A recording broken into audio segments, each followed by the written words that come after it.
Hello everyone. Welcome to Gyanpeeth class. और video शुरू करने से पहले मैं अपने बारे में बता दूं कि मेरा नाम पंकज है और मैं दिल्ली विश्वविद्यालय के अंतर्गत आने वाले एनसी वेब विभाग में as a political science faculty अपनी सेवाएं दे रहा हूं। इसी के साथ साथ मैं पिछले 3 वर्षों से यूजीसी नेट के जो बच्चे हैं उनकी प्रिपरेशन करा रहा हूँ। तो आज की जो वीडियो है ये स्पेशली उन बच्चों के लिए है जिन बच्चों ने यूजीसी नेट के बारे में अभी तक नहीं सुना है और जिन्हें नहीं पता है कि ये नेट का जो एग्ज़ाम है वो किस लिए दिया जाता है, और जो यूजीसी नेट की तैयारी करने के लिए बच्चे इच्छुक है वो ये वीडियो देखें। अन्यथा अगर आपको सब यूजीसी नेट के बारे में पता है तो आप ये वीडियो स्किप भी कर सकते हैं। तो चलिए वीडियो शुरू करते हैं। तो सबसे पहले अगर हम बात करते हैं कि यूजीसी की, तो ये एक कमीशन है जिसे गवर्नमेंट ने एस्टेब्लिश किया था। जितनी भी हमारे कॉलेज और यूनिवर्सिटी हैं उनको मान्यता देना, उसके लिए रूल्स रेगुलेशंस बनाना इस कमीशन का काम है। अब इसी कमीशन के द्वारा एक एग्जाम आयोजित किया जाता है जिसे हम बोलते हैं नेट, नेट एलिजिबिलिटी टेस्ट। तो ये जो नेट एलिजिबिलिटी टेस्ट है इसके क्या क्या फायदे हैं, कौन कौन इसे दे सकता है, वो हम आगे बात करेंगे। तो सबसे पहले हम बात करेंगे कि हमारे पास टीचिंग में पीजी के बाद क्या क्या ऑप्शंस होते हैं अगर हमें टीचिंग ज्वाइन करनी है। तो फिलहाल के लिए टीचिंग में हमारे पास दो ऑप्शंस मेनली हमें देखने को मिलते हैं। एक ऑप्शन बीएड है। ठीक है, इसमें स्पेशल बीएड वाली कैटेगरी भी इंक्लूडेड है जिसे हम बैचलर ऑफ एजुकेशन के नाम से जानते हैं। ये स्कूल लेवल टीचिंग के लिए डिग्री की जाती है। और इसके अलावा जो इसका टाइम रहता है वो रहता है लगभग 2 साल के आसपास। उसके बाद हम एलिजिबल हो जाते हैं स्कूल में एक अध्यापक बनने के लिए। इसी प्रकार एक एग्जाम है जिसे हम बोलते हैं नेट। बीएड करने के बाद भी हमें कुछ एग्जाम्स देने पड़ते हैं जैसे सीटेट हो गया। हरियाणा के लिए, हरियाणा की अगर कोई बच्चा तैयारी कर रहा है तो उसके लिए एचटेट हो गया। इसी तरीके से अलग अलग स्टेट्स के अपने टीचर्स एलिजिबिलिटी टेस्ट होते हैं, वो बीएड के बाद हमें देने पड़ते हैं अगर हमें स्कूल लेवल ऑफ टीचिंग में एंट्री करनी है तो। इसके अलावा बीएड एक डिग्री है जो हमें स्कूल में अगर पढ़ाना है तो वो सीबीएसई के रूल्स के अकॉर्डिंग जो हमें चाहिए ही चाहिए होगी। अब बात कर लेते हैं दूसरे पहलू की जो कि है हमारा नेट। तो पीजी के बाद बच्चे या तो बीएड करते हैं या वो सोचते हैं कि पीएचडी करेंगे। ठीक है, और पीएचडी करने से पहले बच्चे क्या करते हैं, नेट देते हैं, क्योंकि ये एक ऐसा एलिजिबिलिटी टेस्ट है जैसा कि हमने जाना, जो आपको कॉलेज और यूनिवर्सिटी में एक असिस्टेंट प्रोफेसर बनने के लिए आपका एलिजिबिलिटी का काम करता है। तो जो बच्चे कॉलेज या यूनिवर्सिटी में असिस्टेंट प्रोफेसर बनना चाहते हैं तो उनके लिए ये एक एलिजिबिलिटी टेस्ट है। एक क्राइटेरिया बना रखा है यूजीसी ने कि या तो आपकी पीएचडी, अगर मैं यूजीसी की बात करूं तो यूजीसी के जो रूल्स है उनके हिसाब से यूजीसी ने दो कैटेगरी बना रखी है बच्चों की। पहली कैटेगरी, जो लोग नेट नहीं निकाल पाते और जिन्होंने अपनी पीएचडी डिग्री कर ली है, चाहे वो किसी भी संस्थान से पीएचडी डिग्री की हो, कंडीशन एक ही होनी चाहिए कि वो यूजीसी द्वारा मान्यता प्राप्त संस्थान हो। ठीक है, तो जिस भी बच्चे ने अपनी पीएचडी पूरी कर ली है, पीएचडी पूरी कर ली है, वो बच्चा क्या है, वो बच्चा असिस्टेंट प्रोफेसर बनने के लिए एलिजिबल बन जाता है। लेकिन अब केस दूसरा, मान लेते हैं किसी बच्चे ने सिर्फ पीजी किया है और जिसने अभी पीएचडी नहीं की है और वो असिस्टेंट प्रोफेसर के रूप में अपनी सेवाएं देना चाहता है, तो उसे क्या करना पड़ता है, उसे ये नेट निकालना पड़ता है और वो पोस्ट ग्रेजुएशन प्लस नेट निकाल कर एक असिस्टेंट प्रोफेसर बनने के लिए एलिजिबल हो जाता है किसी भी कॉलेज या किसी भी कॉलेज में या फिर किसी भी विश्वविद्यालय में यानी यूनिवर्सिटी में। अब हम आगे बात करते हैं थोड़ी सी और डिटेल में। तो एक बात तो हमने जान ली कि ये एक एलिजिबिलिटी है किसके लिए, असिस्टेंट प्रोफेसर बनने के लिए। इसी के साथ साथ अभी लेटेस्ट जो यूजीसी की नोटिफिकेशन आई है उसमें नेट का एक और फायदा ये हो गया है, जो कि पहले भी मिलता था। पहले कुछ विश्वविद्यालय और कुछ कॉलेज ऐसे थे जो पीएचडी में एंट्रेंस कंडक्ट करवाते थे, और एंट्रेंस कंडक्ट करवा कर वो क्या करते थे, बच्चों के इंटरव्यू लेते थे, और फिर उन इंटरव्यू के आधार पर उनका क्या होता था, पीएचडी में एडमिशन होता था। यानी पहले होता क्या था बच्चों, ये पीएचडी वाला जो डाउट है इसे मैं एक बार दोबारा अच्छे से क्लियर कर देता हूँ। पहले होता क्या था, पहले कई सारी यूनिवर्सिटीज है, जैसे जेएनयू है।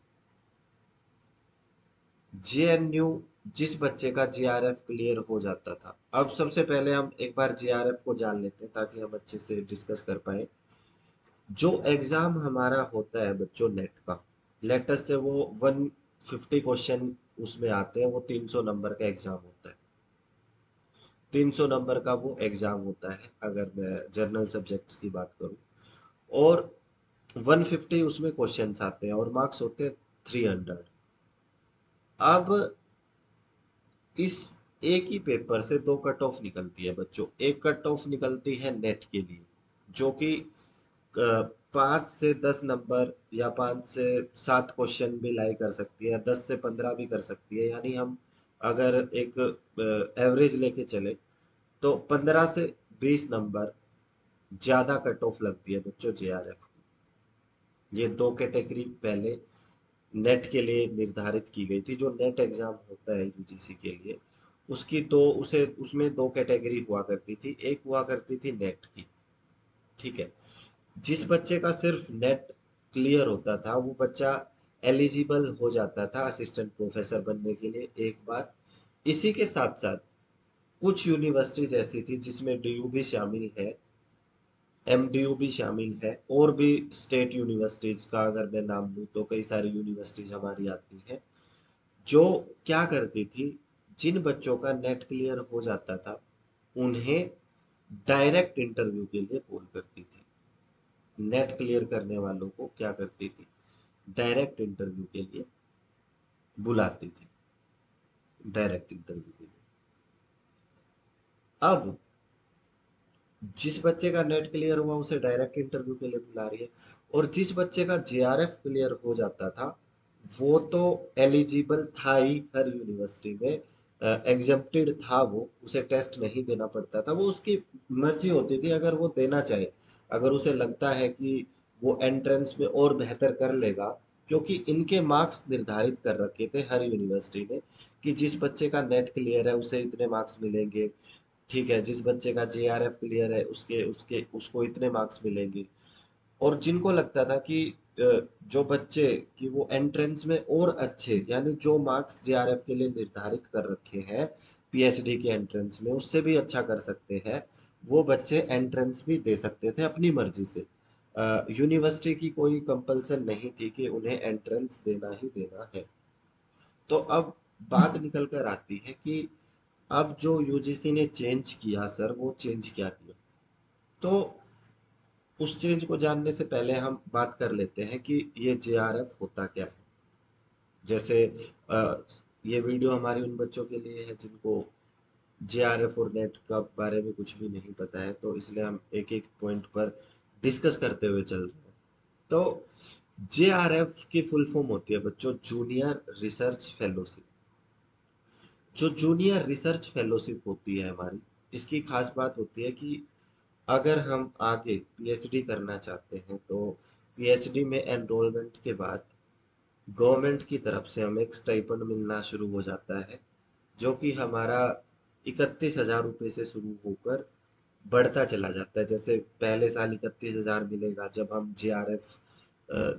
जेआरएफ स्कॉलर कहलाएंगे, जूनियर रिसर्च फेलोशिप हमें मिलनी शुरू हो जाएगी। जैसे ही हम सेकंड ईयर में होंगे तो ये अमाउंट बढ़कर 35,000 के आसपास हो जाता है, जिसे हम बोलने लग जाते हैं SRF।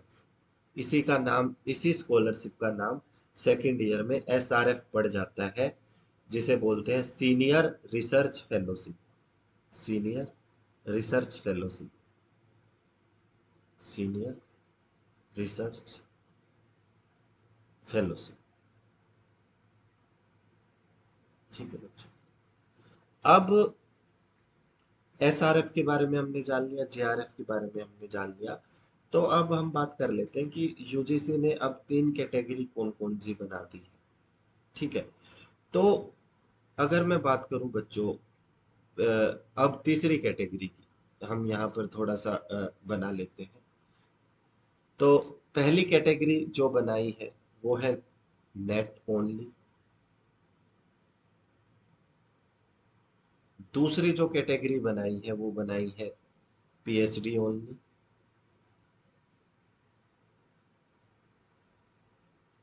और तीसरी कैटेगरी जो बनाई है वो बनाई है जेआरएफ। अब अगर कोई बच्चा सिर्फ नेट के लिए अप्लाई करना चाहता है तो वो सिर्फ नेट के लिए भी अप्लाई कर सकता है। कोई बच्चा, नेट का मतलब है एलिजिबिलिटी फॉर द प्रोफेसर। इस बात का ध्यान रखिए कि पेपर का नाम भी नेट है, और नेट की जो इस नेट के पेपर में एक कैटेगरी बना रखी है उसे भी नेट से ही डिनोट किया है। ये जो नेट ओनली एग्जाम है बच्चों, ये एलिजिबिलिटी है किसके लिए? असिस्टेंट प्रोफेसर के लिए। इस पर हमने चर्चा कर ली है। अब एक ये पीएचडी ओनली करके जो नई कैटेगरी लाई गई है, इसका क्या फायदा होगा बच्चों को? जितनी भी यूनिवर्सिटीज अलग अलग एग्जाम लेती थी पीएचडी में एडमिशन के लिए, एंट्रेंस एग्जाम, अब उन यूनिवर्सिटीज को यूजीसी की तरफ से गाइडलाइंस जारी की गई है कि वो चाहे तो पीएचडी में जो एडमिशन है वो यूजीसी नेट में जो बच्चा स्कोर करेगा, यूजीसी नेट में जो बच्चा स्कोर करेगा, उस स्कोर के हिसाब से भी वो बच्चों को इंटरव्यू में बुला सकती है। इसका मतलब अगर कोई बच्चा पीएचडी, अगर किसी को मान लेते हैं कि सिर्फ पीएचडी में एडमिशन के लिए नेट देना है, तो वो बच्चा सिलेक्ट करेगा पीएचडी ओनली, और उसमें वो जितना भी स्कोर करता है उस स्कोर के हिसाब से यूनिवर्सिटी, अगर वो जो भी यूनिवर्सिटी मेरिट लिस्ट निकालती है उस मेरिट लिस्ट में अगर वो आ जाता है तो उसे सिर्फ इंटरव्यू देना पड़ेगा, अलग से एंट्रेंस नहीं देना पड़ेगा, जो कि कुछ यूनिवर्सिटीज में देना पड़ता था। जैसा कि हमने डिस्कस किया कि 3 कैटेगरी में बच्चे होते थे पीएचडी में जाने वाले। या तो वो बच्चे होते थे जिन्होंने सिर्फ नेट किया है, उन बच्चों को भी कई यूनिवर्सिटीज में एंट्रेंस के थ्रू एडमिशन मिलता था, जैसे जेएनयू है। जेएनयू नेट के बेस पे एंट्रेंस को एग्जामिनेट नहीं करती थी। जेएनयू में जिस बच्चे का जेआरएफ है उसको टेस्ट नहीं देना पड़ता था, बाकी सबको देना पड़ता था, यानी नेट वाले को देना पड़ता था। तो अब क्या हो गया, अब जैसे जेएनयू है, जेएनयू में भी क्या हो गया कि अगर कोई बच्चा नेट में स्कोर करता है और वो उसने पीएचडी के लिए अप्लाई कर रखा है नेट में, और जेएनयू की जो मेरिट निकलती है अगर उसका स्कोर इससे मैच हो जाता है तो जेएनयू में उसे इंटरव्यू के लिए बुलाया जाएगा। अब उसे अलग से एंट्रेंस देने की जेएनयू में जरूरत नहीं है। इसके फायदे क्या हुए हैं बच्चों? हर यूनिवर्सिटी की फीस लगभग जर्नल की 1100 से लेके और 2000 के बीच में फीस होती थी एंट्रेंस की। अब बच्चे को हर बार हर अलग एंट्रेंस के लिए अलग फीस नहीं देनी पड़ेगी, उसका एक ही स्कोर हर यूनिवर्सिटी के लिए मान्य होगा। अगर वो उस यूनिवर्सिटी की मेरिट लिस्ट को क्रॉस करता है तो उस बच्चे को एंट्रेंस नहीं देना पड़ेगा। तो एक कैटेगरी तो हो गई नेट की। इसी के साथ दूसरी कैटेगरी होती थी जेआरएफ की। जेआरएफ वाले बच्चे ये नेट के लिए तो एलिजिबल थे ही, ये पीएचडी के लिए भी एलिजिबल हुआ करते थे पहले भी। इनको ये प्रोफेसर तो बन ही सकते थे, यानी जेआरएफ का मतलब ज्यादा नंबर वाला। तो जेआरएफ जो निकाल लेता था उसने नेट तो निकाला ही है। इसी के साथ साथ वो किसके लिए, पीएचडी में एंट्रेंस के लिए एग्जेम्प्टेड रहता था, यानी उसे एंट्रेंस टेस्ट नहीं देना पड़ता था। तो जेआरएफ के लिए कुछ नहीं बदला है। अगर कोई बच्चा जेआरएफ निकाल लेगा तो वो पहली और दूसरी कंडीशन तो उसकी ऑटोमेटिकली जो है वो फुलफिल हो गई, क्योंकि जिस बच्चे ने जीआरएफ निकाल लिया है वो बच्चा नेट के लिए पहले भी एलिजिबल था, मतलब असिस्टेंट प्रोफेसर बनने के लिए, वो अब भी एलिजिबल रहेगा। ठीक है। और पीएचडी में उसका एनरोलमेंट पहले भी हो जाता था इंटरव्यू के बेस पे, और अब भी हो जाएगा। तो जीआरएफ को लेके कोई चेंज नहीं आया है।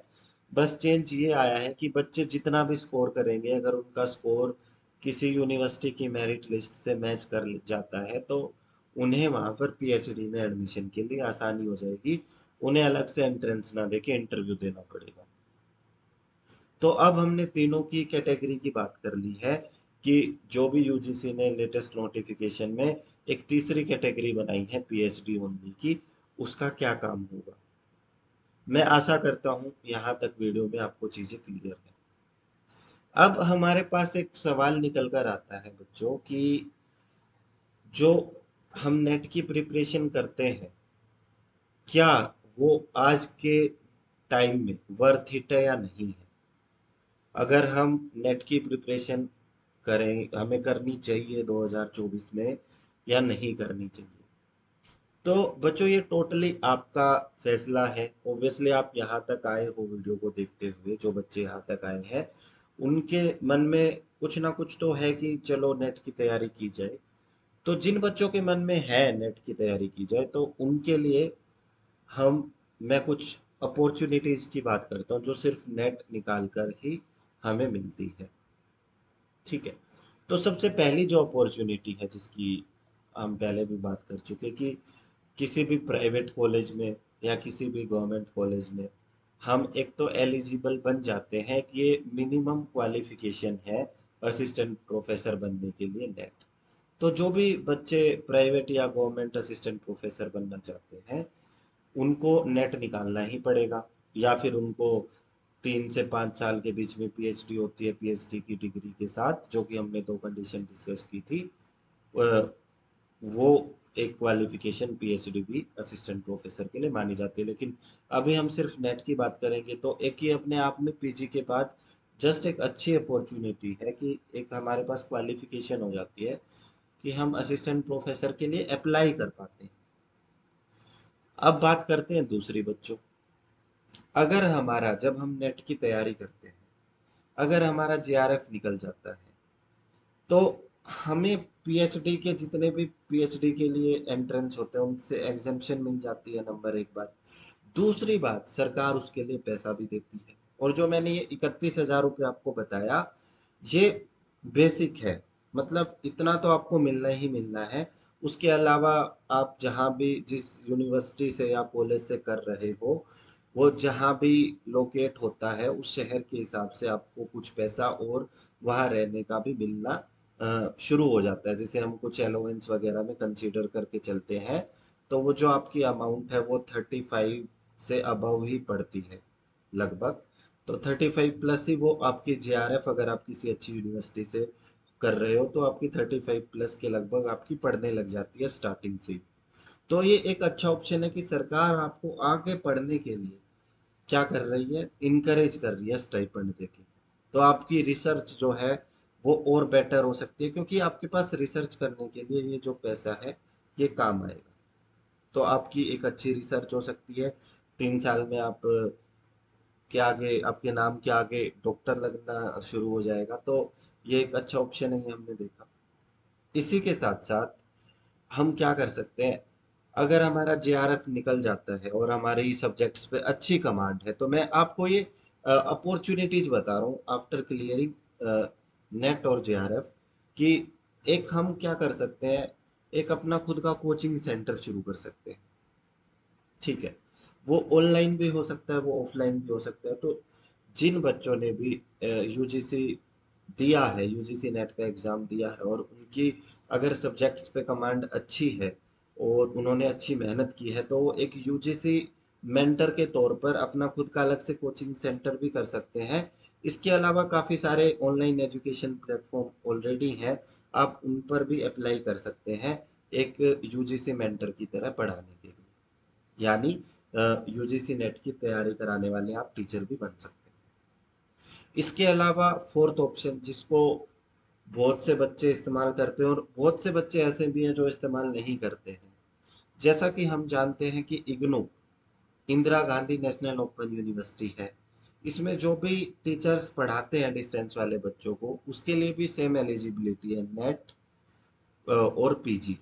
और यहाँ पर एडमिशन होना कंपेरेटिवली, मतलब यहाँ पर खुद को एज ए टीचर एनरोल करना कंपेरेटिवली आसान रहता है, क्योंकि यहाँ पर कोई इंटरव्यू नहीं होता है। यहाँ पर आपका 10th 12th graduation post graduation में जो भी आपका स्कोर आया है, प्लस अगर अगर आपका नेट जेआरएफ है, उसका स्कोर मिलाकर आपको इग्नू में जो है पढ़ाने का मौका मिल जाता है वहाँ पर। इसी के साथ साथ सेम प्रोसेस DUSOL वहाँ भी फॉलो होता है, यानी जो स्कूल ऑफ ओपन लर्निंग है वहाँ भी फॉलो होता है ये जो मेथड होता है। वहाँ भी आपको कोई इंटरव्यू नहीं देना पड़ता। अगर इग्नू का थोड़ा सा अलग इसलिए पड़ जाता है क्योंकि इग्नू अलग डिपार्टमेंट है, लेकिन अगर आपको दिल्ली यूनिवर्सिटी के अंतर्गत आपको पढ़ाना है तो आपको सबसे पहले दिल्ली यूनिवर्सिटी का एक पैनल होता है जिसे बोलते हैं DU एडोक पैनल। हर साल उसमें रजिस्ट्रेशन होता है। मान लेते हैं कि आपने अभी जो भी एग्जाम होना है जून में, ठीक है, जून में आपने क्या किया, जून में आपने क्वालिफाई कर लिया नेट। तो नेक्स्ट ईयर अप्रैल में आपके एडोक पैनल के लिए रजिस्ट्रेशन होंगे DU में। तो उसमें आपको रजिस्टर करना पड़ता है, जो कि उसकी रजिस्ट्रेशन की कोई फीस नहीं होती है। वहां पर रजिस्ट्रेशन होने के बाद 2-3 महीने के अंदर लिस्ट लग जाती है और आप नेट क्लियर करने के बाद एडोक पैनल के मेंबर बन जाते हो। DU एडोक पैनल में आपका नाम आ जाता है और वहां नाम आने के बाद आप DUSOL और NC वेब विभाग में एज ए असिस्टेंट प्रोफेसर या एज ए पॉलिटिकल साइंस या किसी भी सब्जेक्ट की आप एज ए फैकल्टी आप वहाँ पर अपनी सेवाएं दे सकते हैं। और ये जो डिस्टेंस एजुकेशन वाले जितने भी हमारे प्लेटफॉर्म है बच्चों, ये बिल्कुल अच्छा पे करते हैं। मतलब मैं अगर इग्नू, DUSOL, एनसी वेब की अगर मैं बात बताऊं तो ये आपको एक क्लास का, 1 घंटे की क्लास का 1500 रुपये पे करते हैं, 1 घंटे की क्लास का। तो 1500 रुपये per hour is a good amount I think.